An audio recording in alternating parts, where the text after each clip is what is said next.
ஸ்தோத்திரம். ஜெயம் தரும் தேவனே ஸ்தோத்திரம் ஸ்தோத்திரம். கிறிஸ்துவுக்குள் மிகவும் பிரியமான என் அன்பு வாலிப சகோதர சகோதரிகளே, உங்கள் யாவருக்கும் இயேசு கிறிஸ்துவின் இனிய நல்ல நாமத்திலே என் அன்பின் வாழ்த்துக்களை தெரிவித்துக் கொள்கிறேன். இந்த ப்ரோக்ராமை பார்க்குற நீங்கள் ஒருவேளை பெரியவங்களாக இருந்தால் கூட, அநேக பெரியவர்கள் கூட கடந்த வாரத்திலே ஒரு தாயார் சொன்னதை கேட்டு, நீங்கள் வாலிபர்களுக்குன்னு சொல்கிறீங்களே, எங்களுக்கெல்லாம் இல்லையா அப்படின்னு கேட்டாங்க. ஒருவேளை இதை பார்த்துட்ருக்கிற முன்னாள் வாலிபர்களாக இருந்தாலும் உங்களுக்கும் என்னுடைய வாழ்த்துக்கள். ஆண்டவர்களையும் ஆண்டவர் இந்த வார்த்தையினாலே ஆண்டவர் நிரப்புவாராக. இந்த வார்த்தையை கேளுங்கள், ஆண்டவர் உங்களை ஆசீர்வதிப்பார். தொடர்ந்து ஊழியங்களுக்காக ஜெபித்து கொள்ளுங்கள். சென்ற வாரத்திலே நாம் விசேஷமாய் வேர்களை குறித்து நாம் தியானித்தோம். நம்முடைய வேர் எப்படி இருக்கணும் அப்படின்னு சொல்லி நம்ம தியானித்தோம். விஷமாகிய, அதாவது நஞ்சை முளைப்பிக்கிற வேர் என்பதையும், இரண்டாவதாக நம்முடைய தீமையை, அதாவது நம்முடைய வாழ்க்கையில் பண ஆசை வர வர தீமை அது பிறப்பிக்கிற வேர் அப்படின்னு பார்த்தோம். மூன்றாவதாக தியானித்தோம் கசப்பை ஏற்படுத்துகிற வேர் அப்படின்னு. அதை தொடர்ந்து இந்த வாரத்திலே நாம் அந்த வசனத்தை தியானிப்போம் அப்படின்னு நான் போன வாரம் சொன்னேன். அருமையான வாலிபர்களே, திரும்ப அந்த வசனத்தை நான் வாசிக்கிறேன். எபிரேயர் 12ஆம் அதிகாரத்தின் 15வது வசனத்தை நான் திரும்ப வாசிக்கிறேன். ஒருவனும் தேவனுடைய கிருபையை இழந்து போகாதபடிக்கும் யாதொரு கசப்பான வேர் முளைத்தெழும்பி கலக்கம் உண்டாக்குகிறதுனால் அநேகர் தீட்டுப்படாதபடிக்கும் 16ஆம் வசனத்தில் அவர் சொல்லுகிறார், எச்சரிக்கையாயிருங்கள் என்று சொல்லுகிறார். அருமையான வாலிபர்களே, எனக்கு அருமையான சகோதரனே சகோதரியே, நமக்குள்ளாக யாதொரு கசப்பான வேர் அது உண்டாகி விடாதபடி எச்சரிக்கையாயிருங்கள். இன்னைக்கு நிறைய குடும்பங்களுக்குள்ள இன்னைக்கு கசப்பான வேர்கள், கசப்பான அனுபவங்கள். இன்னைக்கு நிறைய குடும்பத்தில் கணவன் மனைவிக்குள்ள பேச்சுவார்த்தை இல்லை, பெற்றோர் பிள்ளைகளுக்குள்ள பேச்சுவார்த்தை இல்லை, நிறைய வீட்டில் உடன் பிறந்தவர்களோடு கூட பேச்சுவார்த்தை இல்லை. காரணம் கசப்பான வேர். ஆனால் சர்ச்சுக்கு போகிறது, ஜெபம் பண்ணுறது, திருவிருந்தில் கலந்து கொள்வது, ஆண்டவரை நேசிக்கிறேன்னு சொல்லுறது, ஆண்டவரே நான் ரொம்ப நேசிக்கிறேன். வேதம் சொல்லுகிறது, காண்கிற சகோதரனை நீ நேசிக்காம காணாத தேவனிடத்தில் உன்னால் எப்படி அன்பு கூற முடியும்? சும்மா நம்ம போலியாக வாயளவில் நாம் நேசிக்கிறேன், அன்பு செலுத்துகிறேன் என்று சொல்லி கொண்டு, நான் மேலேயா தப்பு, அவங்க மேலே தானே தப்பு, நானும் கரெக்டாக தான் இருக்கேன்னு சொல்லி தப்பித்து கொள்ளக்கூடிய சில மனப்பான்மை. பிரியமானவர்களே, இப்படிப்பட்ட காரியங்கள் எல்லாம் வேதத்திற்கு விரோதமானது. இதை கேட்டுக்கொண்டிருக்கிற என் அன்பு சகோதரனே சகோதரியே, உங்கள் குடும்பத்தில் சமாதானம் இருக்கா? உங்கள் வீட்டுக்குள்ளே கசப்பான வேர்கள் முளைத்தெழும்பி ஏதோ ஒரு பிரச்சனையை உண்டு பண்ணி கொண்டிருக்கிறதா? இன்றைக்கி நிறைய குடும்பங்களில் ஒரே வீட்டில் வசித்தாலும் பேச்சுவார்த்தையே கிடையாது. உள்ள கசப்பு வச்சுக்கிட்டு வெளியே சிரிக்கிற மாதிரி போலியான சிரிப்பு சிரிச்சுட்டு போலியான அன்பை செலுத்திக்கிட்டு நிறைய நேரங்களில் இப்படி குடும்ப வாழ்க்கை சீரழிந்து போய் கொண்டிருக்கிறதை கவனிக்கலாம்.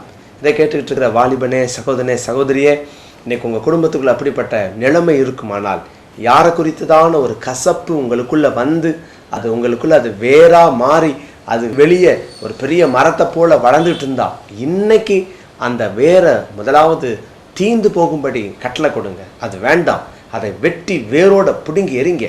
உங்கள் வாழ்க்கைக்குள்ள அது இருக்க வேண்டாம். காரணம் என்ன? இந்த கசப்பான வேர் உள்ள வந்துட்டா என்ன ஆகும் என்பதை தான் நம்ம இன்னைக்கு தியானிக்க போகிறோம். ஒரு மனுஷனுக்குள்ள கசப்பு வந்துருச்சுன்னா, சண்டை வந்து கோபம் வந்து அதுக்கப்புறம் அது கசப்பாக மாறிடுச்சுன்னா அது எவ்வளோ பெரிய பிரச்சனையை உண்டு பண்ணும் பாருங்கள். நிறைய பேர் கேட்பாங்க, கோவப்படக்கூடாதா, இல்லை கோவப்படுறது தப்பா? கோவப்படுவது தவறில்லை. காரணத்தோடு அல்லது நீங்கள் ஒரு செய்கிற தவறுக்காக யாரோ ஒருவர் உங்கள் மேல் கோவப்படலாம், அல்லது நீங்கள் யாரோ ஒருவர் மேலே அவங்க தப்பு செஞ்சிட்டாங்களேன்னு கோவப்படலாம். ஆனால் அந்த தவறு நீடிக்கக்கூடாது, அந்த கோபம் நீடித்து விடக்கூடாது. எப்பொழுதும் நீங்கள் அந்த கோபத்தை விட்டு உடனடியாக இறங்கி வர வேண்டும். அந்த கோபத்தில் நீங்கள் நிற்பீர்கள் என்று சொன்னால் அந்த கோபம் எரிச்சலின் ஆவியை உண்டாக்கிவிடும். எரிச்சலின் ஆவி வந்துச்சுன்னா எப்படி கண்டுபிடிக்கிறது? அந்த கோபம் நீடிச்சுக்கிட்டே இருக்கும். காலையில் வந்த கோபம் நைட்டு அடுத்த நாள் நீடிச்சுட்டு போயிட்டே இருக்கும். அடுத்தது பார்த்தீங்கன்னா இது மற்றவங்க கிட்ட டிரான்ஸ்ஃபர் ஆகும். இந்த கோபம் கணவன் மனைவிக்கு சண்டைனா புல்லை போட்டு அடிக்கிறது, இல்லை சில வீட்டிலெல்லாம் பார்த்துருக்குறேன், சில வீட்டில் அவங்க யூஸ் பண்ணுற பொருட்கள், அதாவது டம்ளரோ அல்லது செம்போ, அது டான்ஸ் ஆடிக்கிட்டே இருக்கும், அது ஒரு இடத்துல நிற்காது. என்னென்னா கோபத்தை அதுக்கு மேலே காட்டுறது சில குடும்பம் உண்டு.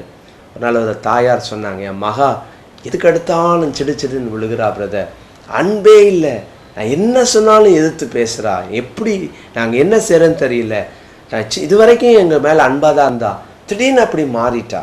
தேவனுடைய பிள்ளைகளை, அப்படி நீங்கள் வாழ்ந்துட்டுருக்குறீங்களா? உங்கள் வாழ்க்கையில் எங்கேயோ ஒரு இடத்துல நீங்கள் எரிச்சலோடு நீங்கள் மற்றவங்க மேலே எரிஞ்சு விழுந்துட்டுருக்கிற அனுபவத்தோடு இருக்கிறீங்களா? தயவு செய்து அந்த மாதிரி எண்ணத்தை விட்டு, சூழ்நிலையை விட்டு வெளியே வாங்க. ஏன்னா நீங்கள் நினைக்கலாம் நான் நியாயத்துக்காக கோவப்படுறேன். கோவப்படுங்க, நான் கோபம் எவ்வளோ நேரம் நீடிக்குதுன்னு யோசித்து பாருங்கள். கோபம் எவ்வளோ தூரம் பிரயாணம் பண்ணுது உங்கள் கூடன்னு யோசித்து பாருங்கள். சிலர் அதே கோபத்தோடு ஆஃபீஸ் போவாங்க, அதே கோபத்தோடு வெளியே போவாங்க, அதே கோபத்தோடு வருவாங்க. கர்த்தருடைய பிள்ளைகளே, கோபம் உங்கள் வாழ்க்கையில் அது சூரியன் அஸ்தமிக்கிறதுக்கு முன்னால் தனியலை அப்படின்னு சொன்னால் அது எரிச்சலின் ஆவியாக வந்து உங்கள் வாழ்க்கையில் பெரிய பெரிய இழப்புகளை கொண்டு வந்துவிடும். சரி, இந்த கசப்பான வேர் உங்களுக்குள்ளே வர்றதுனால என்ன பிரச்சனை வரும்? 3 காரியத்தை நான் உங்களோடு கூட பகிர்ந்து கொள்ள விரும்புகிறேன். முதலாவதாக நான் வாசிக்கிறேன், நம்ம எல்லாருக்கும் தெரிந்த சம்பவம் தான். 1 சாமுவேலிலே 17ஆம் அதிகாரத்திலே சவுலின் நாட்களிலே தாவீது கோலியாத்தை எதிர்த்து மேற்கொண்டு பெரிய வெற்றியை கண்டார். அப்புறம் 17ஆம் அதிகாரத்தில் எல்லாரும் அவரை ரொம்ப புகழ்கிறாங்க. சவுலும் கூட அந்த கடைசி வசனத்தில் கேட்குறார், இந்த பிள்ளையாண்டான் யார், இந்த வாலிபன் யார் அப்படின்னு கேட்டு விசாரித்து கொள்ளுகிறார். 18ஆம் அதிகாரத்தில் பார்த்தீங்கன்னா யோனத்தானுக்கும் தாவீதுக்கும் ஒரு பெரிய ஸ்நேகம் உண்டாகுது, நல்ல அன்பாக இருக்காங்க. அப்புறம் பாருங்கள், அவங்க எல்லாரும் பாடிட்டு வராங்களா, ஸ்திரீகள்லாம் 7ஆம் வசனத்தில் அவர்கள் ஆடி பாடிட்டு வராங்க. என்ன சொல்கிறாங்கன்னா, சவுல் கொண்டது 1000, தாவீது கொண்டது 10000. பொறாமை வந்துருச்சு, எனக்கு மட்டும் இவ்வளவா, அவனுக்கு அவ்வளவா. உடனே பொறாமை இல்லை. அந்த நேரம் முதற்கொண்டு 8ஆம் வசனத்தில் பாருங்களேன், அந்த வார்த்தை சவுலுக்கு விசனமாக இருந்தது. 9ஆம் வசனத்தில் அந்நாள் முதல் கொண்டு சவுல் தாவீதை காய்மகாரமாய் பார்த்தான். ஒரு போலியான அன்பு. தாவீதை பார்க்கும்போது, என்ன தாவீதே நல்லா இருக்கிறியா, சந்தோஷமாக இருக்கிறியா, உனக்கு எது வேணுமா அப்படிலாம் கேட்குறது. ஆனால் உள்ளே ஒரு கசப்பு, உள்ள ஒரு கசப்பான வேறு இறங்கிக்கிட்டே இருக்குது. அதுக்கு உரம் போட்டு அதையே யோசித்து பாருங்கள். நைட்டெல்லாம் அதை யோசிச்சுட்டே கலந்துருக்கான். நைட்டெல்லாம் அதுலேயே ஒரு யோசனை, சவுலுக்கு இப்படி பண்ணிட்டாங்களே, எல்லாரும் அவனை வயத்திட்டாங்களே, எனக்கு சின்னதை கொடுத்துட்டாங்க, தாவீதுக்கு பெரிய தொகையை கொடுத்துட்டாங்களே, இதெல்லாம் உனக்கு எண்ணங்கள். கர்த்தருடைய பிள்ளைகளை, முதல்ல உங்களுக்குள்ள கசப்பான வேர் வந்துருச்சு அப்படின்னு சொன்னால் நமக்குள்ளே இருக்கிற ஸ்வாப அன்பு வெளியே போயிடும். ஸ்வாப அன்பை நம்ம இழந்துருவோம். ஆண்டவர் ஒவ்வொரு மனுஷனுக்குள்ளேயும் ஒரு ஸ்வாப அன்பை கொடுக்கிறார். யாராக இருந்தாலும் சரி, எவ்வளோ ஒரு பெரிய கொலைகாரனாக இருந்தாலும் அவனுக்குள்ள ஒரு அன்பு இருக்கும். அவனுக்குள்ள ஸ்வாபத்திலேயே ஒரு அன்பை கர்த்தர் கொடுத்துருப்பார். அவரால் நீங்கள் நினைக்கலாம், என் பையனுக்கு கொஞ்சம் கூட ஈவு இல்லை, இரக்கம் இல்லை, என் கணவருக்கு இரக்கமே இல்லை, அன்பே இல்லை அப்படின்னு நினைக்கலாம். அவருக்குள்ள ஒரு அன்பு இருக்குது. ஆனால் என்ன நடக்கிறது, இந்த வேருல போய் போய் போய் போய் ஸ்வாப அன்பை சிலர் இழந்து விடுகிறது உண்டு. தீமோத்தேயுக்கு எழுதும்போது அப்போஸ்தலனாகிய பவுல் 2 தீமோத்தேயுல 3ஆம் அதிகாரம் 3ஆம் வசனத்தில் ஸ்வாப அன்பில்லாதவர்களாக இருப்பார்கள் என்று அவர் எழுதுகிறார். அப்போ கடைசி நாட்களில் இருக்கிற அந்த கொடிய காலங்களில் வரக்கூடிய பட்டியலில் 3ஆம் வசனத்தில் அவர் சொல்கிறாரு, ஸ்வாப அன்பில்லாதவர்களாக இருப்பாங்களாம். ஸ்வாப அன்பு போயிடும். உள்ள கசப்பான வேர் வந்துருச்சுன்னா எங்கேருந்து ஸ்வாப அன்பு இருக்கும்?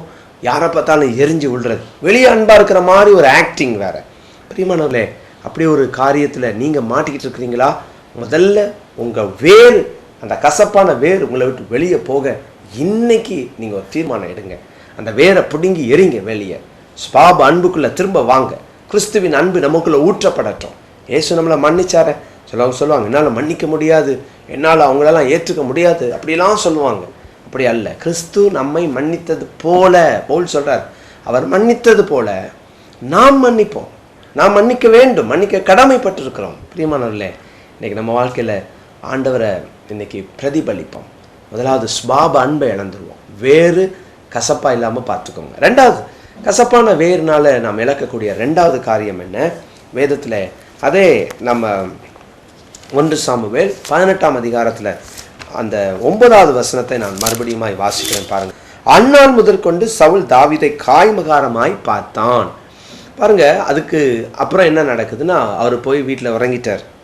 10ஆம் வசனத்தில் மறுநாளிலே தேவனால் விடப்பட்ட பொல்லாத ஆவி, தேவன் அனுமதிக்கிறார்.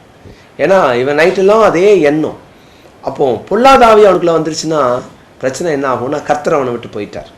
ரெண்டாவது, ஆண்டவரை இழந்துருவோம், தேவனை இழந்துருவோம். ஸ்வாப அன்பு போயிடுது. ரெண்டாவது, தேவன் நம்மளை விட்டு போய் விடுகிறார். பொல்லாத ஆவி ஒரு மனுஷனுக்குள்ள வந்துருச்சுன்னா அவன் நிலைமை எவ்வளோ மோசமானது. கர்த்தரையே நம்ம இழக்கிறோம்.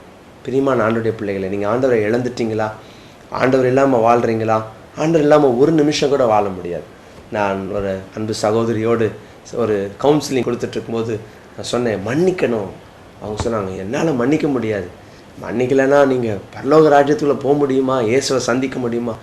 வாசல்லையாவது நான் உட்காந்துருவேன் பிரதர், பரலோகத்தின் வாசலில். ஆண்டவர் என்னை அங்கே வச்சாலும் வைக்கட்டும், இல்லை நரகத்துக்கே போனால் கூட பரவாயில்ல, நான்லாம் மன்னிக்க மாட்டேன்.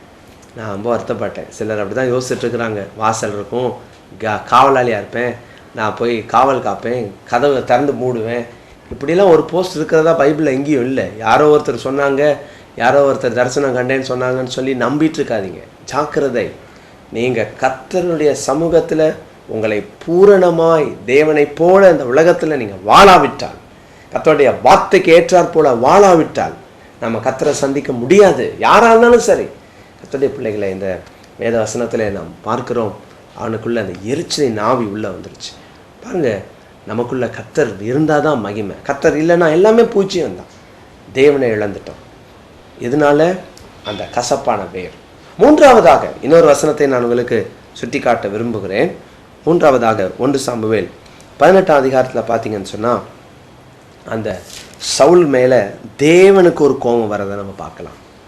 தேவனுக்கு கோபம் வருது. போக போக போக பார்த்தீங்கன்னா சவுளுடைய ராஜ்யபாரம் பிடுங்கப்படுகிறது.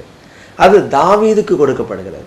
சவுலுக்கு அப்புறம் அது அவன் மகனாகிய யோனத்தானுக்கும், யோனத்தானுக்கு அப்புறம் அவனுடைய மகனாகிய மேவிபோசேத்துக்கும் வந்திருக்கான். ஆனால் பாருங்கள், கிருபை அந்த சவுலை விட்டு போகிறது. அதை தான் நாம் எபிரேயர் 12ஆம் அதிகாரம் 15ஆம் வசனத்திலே பார்க்கிறோம். ஒருவனும் தேவனுடைய கிருபையை இழந்து போகாதபடிக்கு. யாதொரு கசப்பான வேர் உங்களுக்குள்ள வந்துருச்சுன்னா கிருபை போயிடும். ஏசப்பாவுடைய கிருபை போயிடுச்சுன்னா எவ்வளோ ஒரு வேதனை பாருங்கள். கிருபை இருந்ததுனால தான் சவுல் ராஜா, அவன் கழுதையை தேடி போனவன் அவன் ராஜாவாக மாறினான்.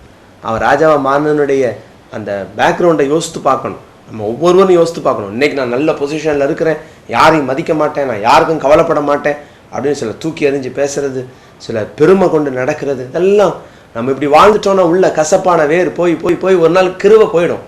கிருபையை இழந்து விடுவோம். கர்த்தருடைய பிள்ளைகளை, ஸ்வாப அன்பை இழந்தோன்னு பார்த்தோம். ரெண்டாவது, உள்ள கசப்பான வேர் வந்துச்சுன்னா கர்த்தரையே இழந்துருவோம். மூன்றாவது, கர்த்தருடைய கிருபையை நாம் இழந்துப்போம். கர்த்தருடைய கிருபை இழந்துட்டோன்னா நம்முடைய நிலைமை எவ்வளோ பரிதாபம். கர்த்தருடைய பிள்ளைகளை இன்றைக்கி தீர்மானம் எடுங்க. ஆண்டவரே, எல்லாரையும் நேசிக்கிறேன், எனக்குள்ள கசப்பே இருக்கக்கூடாது, நான் யாரையும் நேசிக்கணும். ஆண்டவரே, எனக்குள்ள யாரையும் நான் அவங்கள பார்க்க மாட்டேன், இவங்கள பார்க்க மாட்டேன், இவங்க மூஞ்சில முழிக்க மாட்டேன். இதெல்லாம் சொல்லிக்கிட்டே நம்ம போய் என்ன பண்ணுவோம், கண்ட சகோதரனை சகோதரியை நேசிக்காமல் காணாத தேவனை நேசித்தேன்னு சொல்லி பாட்டெலாம் பாடுவோம். அன்பு கூறுவேன் இன்னும் அதிகமாக, ஆண்டவரை நான் நேசிக்கிறேன், அப்படிலாம் பாட்டு பாடிட்டு இருப்போம். திருவிருந்து எடுப்போம். திருவிருந்து அப்படின்னாலே அதில் அந்த கம்யூனியன். என்ன கம்யூனியன்? தேவனுக்கும் மனுஷனுக்கு இருக்கிற உறவு, மனுஷனுக்கும் மனுஷனுக்கு இருக்கிற உறவு, இதெல்லாம் பலப்படணும். இன்றைக்கி உங்கள் வாழ்க்கையில் நீங்கள் ஆலயத்துக்கு போனால் பிரயோஜனம் இல்லை, காணிக்கை கொடுத்தா பிரயோஜனம் இல்லை, உங்கள் காணிக்கை உங்கள் பக்தி இதெல்லாம் வேஸ்ட் ஆகிடும். நமக்கு தேவையெல்லாம் கிறிஸ்துவின் சுபாவம். இந்த எண்ணம் நம்ம ஒவ்வொருவருக்குள்ளேயும் வந்துருச்சுன்னு சொன்னால் கர்த்தர் நம்மை ஆசீர்வதிப்பார். ஜெபிக்கலாமா? பரலோக பிதாவே, என்னோடு இணைந்து ஜெபிக்கிற இந்த சகோதர சகோதரிக்காய், இந்த குடும்பத்திற்காய் ஜெபிக்கிறேன்.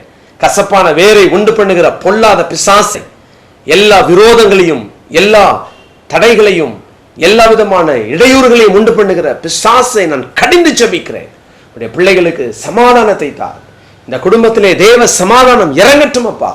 ஆண்டவரே, இந்த வீட்டுக்குள்ளாய் கசப்பான வேர் முளைத்திருக்குமானால் இப்பொழுது அந்த கசப்பான வேர் இப்பொழுது வெளியேறட்டுமே நாங்கள் ஜெபிக்கிறோம். உதவி செய்யும். உடைய பிள்ளைகளை காத்துக்கொள்ளும் ஆண்டவரே. உடைய பிள்ளைகளுக்கு வேண்டிய கிருபையையும் சமாதானத்தையும் கட்டளையிடும். கர்த்தர் மகிமைப்படுவீராக. எங்கள் ஜெபத்திற்கு பதில் கொடுக்கிறதற்காக ஸ்தோத்திரம். மகிமையும் கனத்தையும் உமக்கு தருகிறோம். இயேசுவின் நாமத்தில் ஜெபிக்கிறோம் பிதாவே, ஆமென். அன்பு வாலிபர்களே, கர்த்தர் இந்த நாளில் எங்களோடு பேசியிருக்கிறார். நீங்கள் பெற்ற நன்மை எங்களுக்கு எழுத மறக்க வேண்டாம். எல்லாரோடையும் அன்பாருங்க. கசப்பு வராதபடி காத்துக்கோங்க. ஆண்டவங்களை ஆசீர்வதிக்கட்டும். நான் ஜெபம் பண்ணுறேன். தொடர்ந்து இன்னொரு நிகழ்ச்சியோடு அடுத்த வாரம் உங்களை சந்திக்கிறேன். God bless you. நீங்கள் தொடர்பு கொள்ள வேண்டிய எங்கள் விலாசம்: வெற்றியின் ஊழியங்கள், நம்பர் 97, லாமெக் தெரு, சானகி நகர், Valasaravakkam, Chennai 87. For prayer and counseling, தொலைபேசி எண் 044 6555 1333 மற்றும் 2486 3381 2486 3382. செல்போன் 9940 212194.